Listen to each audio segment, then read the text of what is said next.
اللهم صل علی محمد وعلی آل محمد کما صلیت علی ابراہیم وعلی آل ابراہیم انک حمید مجید۔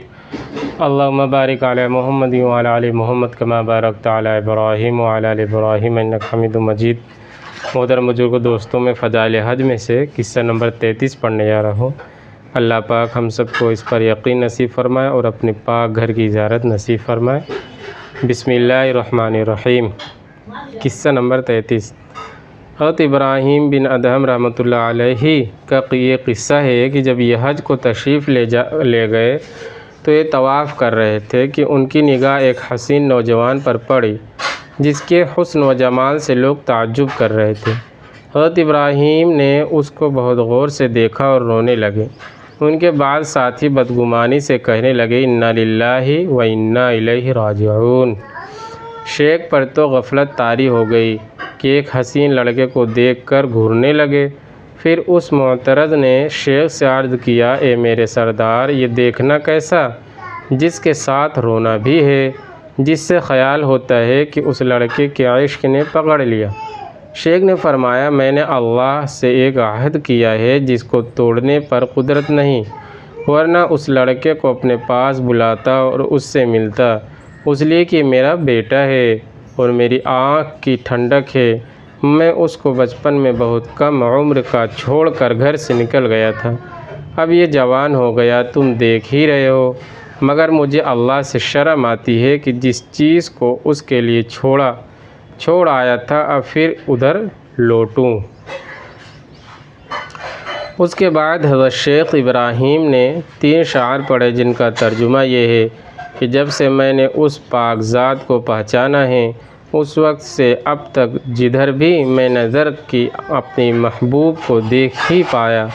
مجھے اپنی نگاہ پر یہ غیرت ہے کہ میں اس کے سوا کسی کو نہ دیکھوں۔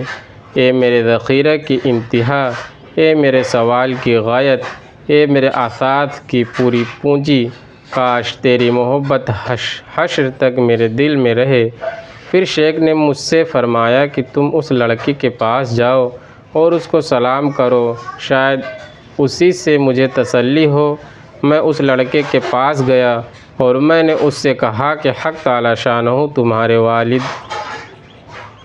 تمہارے والد کو برکت عطا فرمائے۔ وہ کہنے لگا، چچا جان، میرے والد کہاں ہیں؟ وہ تو میرے بچپن ہی میں اللہ کے راستے میں لگ گئے تھے، کاش میں ایک مرتبہ ان کی زیارت کر لوں اور پھر اسی وقت میری جان نکل جائے۔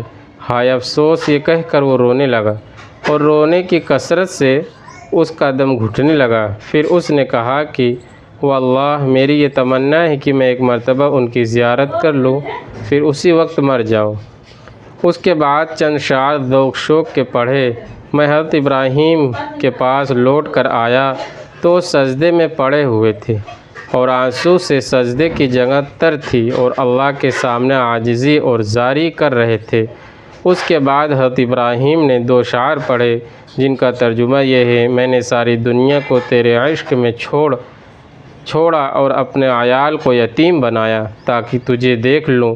اگر تو عشق میں میری حاجت روائی نہ کرے گا تو یہ دل تیرے سوا کسی جگہ بھی سکون نہ پائے گا۔ یہ اللہ سے اپنی بات شاعری میں کہہ رہے ہیں۔ میں نے حضرت ابراہیم سے کہا، آپ اس لڑکے کے لیے دعا کریں۔ حضرت ابراہیم نے کہا، حق تعالی شانہ اس کو گناہوں سے محفوظ فرمائے اور اپنی مرضیات پر عمل میں اس کی اعانت فرمائے، یعنی اس کی مدد فرمائے۔ اللہ پاک ہم سب کی بھی اپنی اعانت میں مدد فرمائے، آمین ثم آمین۔